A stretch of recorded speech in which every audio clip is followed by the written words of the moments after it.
You constantly numb yourself.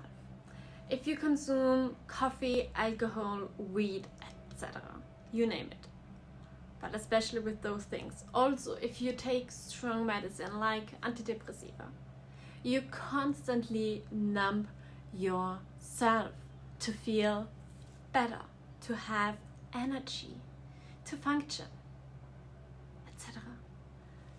You use it to ease your symptoms. Yeah, if you're honest with yourself. Really, if you're honest with yourself and do a self-check-in, and every time you do this, you know, I'm right. Yeah.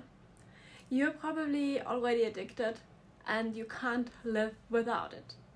If you need it, it's not good. Be aware about this and become aware. Yeah, please, become aware. Open your eyes, realize it, and just breathe through it.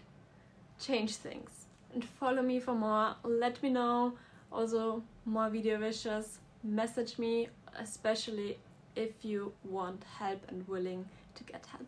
I'm here.